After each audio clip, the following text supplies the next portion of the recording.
Meus irmãos e minhas irmãs, as leituras de hoje são bem densas, bem densas.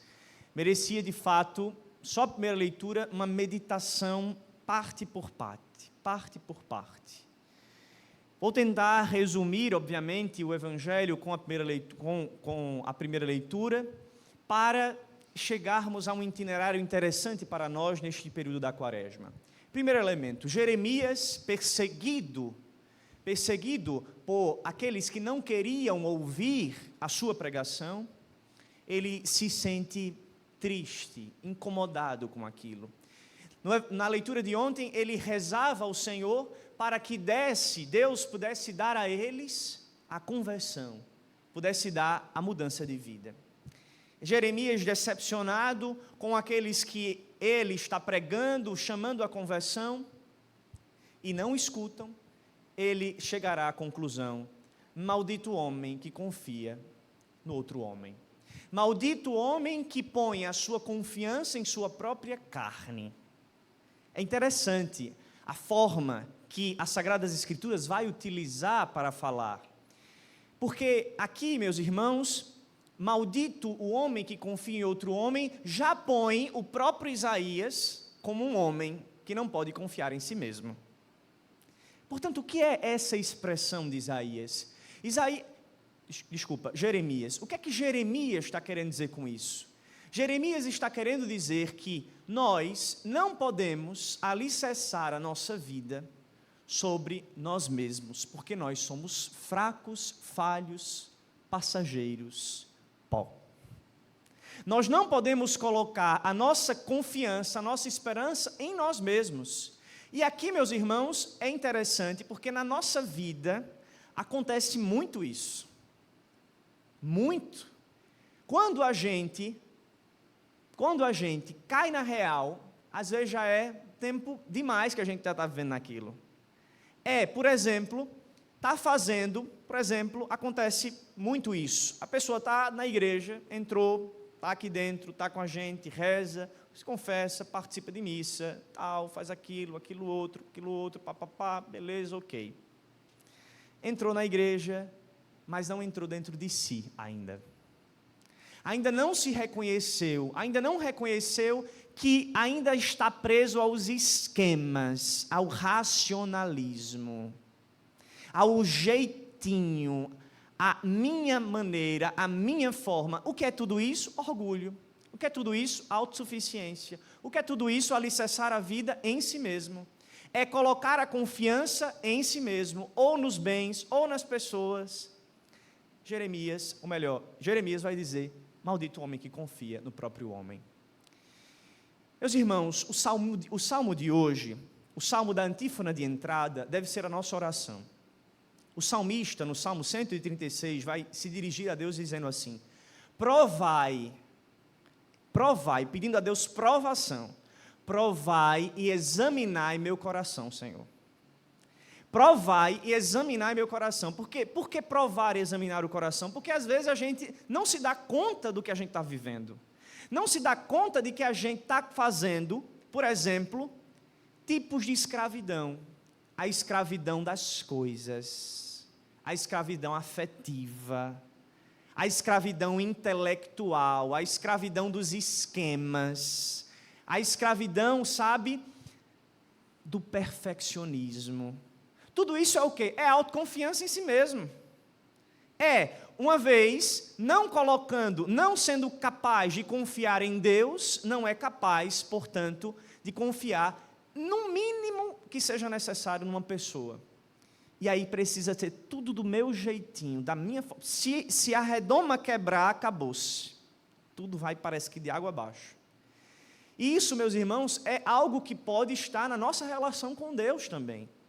Fazer da nossa relação com Deus uma relação simplesmente, da lei, uma relação simplesmente da norma, uma relação simplesmente da aparência.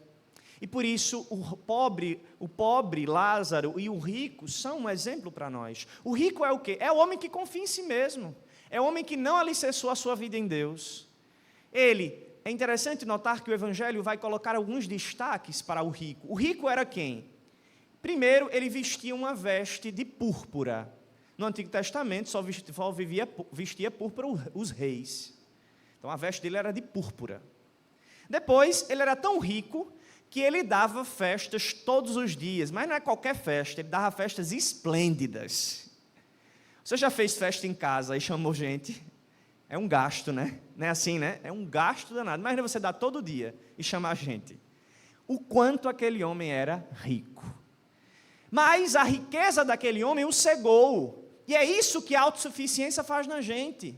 Nos cega. É isso que fez com ele. É isso que a avareza faz.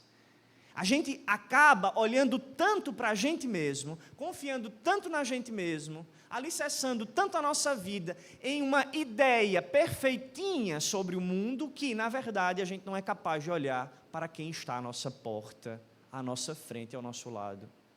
Por isso, aquele homem, o pobre Lázaro, à porta do homem rico, sofria dia e noite com feridas, os cães os lambiam. No Antigo Testamento, o cão lamber feridas é sinal de morte. Significava que o pobre Lázaro já estava morto já. E ele nem se deu conta disso. Morreu. Morreu um, morreu outro. O pobre tem nome, o rico nem isso tem. Por que o rico não tem nome? Porque ele fez da sua riqueza o seu nome. E o que é o nome? O nome é a identidade de uma pessoa. O rico fez da sua riqueza a sua identidade. Ele fez do que passa a sua vida. E aqui, meus irmãos, é interessante notar que nesta passagem nós já temos a ideia de céu e de inferno. O que é o céu e o inferno? O céu e o inferno é, na verdade, a radicalização da minha escolha. Eu escolhi radicalmente alicerçar a minha vida em mim mesmo. Eu escolhi radicalmente alicerçar a minha decisão, as minhas ações, o meu jeito, a minha forma, não na lei, não na vontade de Deus, não no amor do Senhor, não na esperança em Deus, não nas virtudes. Eu decidi por mim mesmo e eu perdi-me a mim mesmo. Ambos vão, um fica de um lado, outro de outro. E aqui, meus irmãos, no final do Evangelho, Jesus está querendo dizer uma coisa para os cristãos daquele tempo e para nós.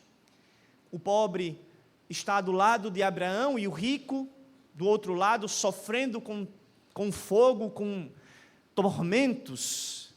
E aí o rico diz o seguinte: manda, pai Abraão, manda que vá dizer aos meus irmãos, eu tenho um pai e 5 irmãos, manda que o pobre Lázaro ressuscite, vá e fale a eles o que estão esperando eles, se eles continuarem vivendo assim.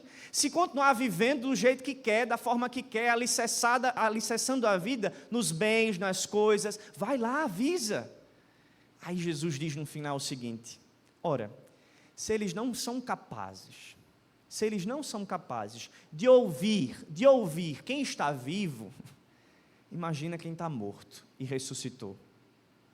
Por que isso? Cristo ressuscitará. Cristo ressuscitou. Cristo é vivo e é Deus vivente. Nós acreditamos em sua palavra mesmo?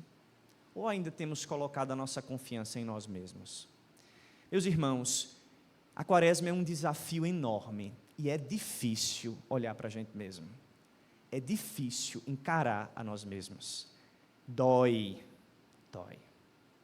É sério, dói mesmo, mas é fundamental. Quem é capaz de olhar para si mesmo, é capaz de ver que vida está vivendo com seriedade e honestidade, viverá a liberdade dos filhos de Deus. Por isso, nessa Eucaristia, vamos pedir como salmista: Senhor, provai e examinai meu coração. Provai e examinai, Senhor, meu coração, com sinceridade, provai. Vede se estou andando ou não no bom caminho. Vede se, mesmo dentro da igreja, eu estou colocando a minha confiança em Ti ou nas coisas ou nas pessoas. Mesmo aqui dentro, Senhor, provai e examinai-me. Vede como, olha para dentro de mim, me ajuda a enxergar a mim mesmo, Senhor.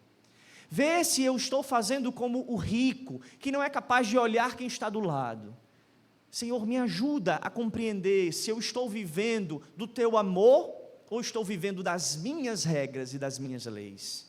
Ajuda, Senhor, a que eu possa, de fato, entrar neste deserto interior e fazer o processo do novo êxodo, da libertação, da vida nova que brota da tua ressurreição e da tua cruz.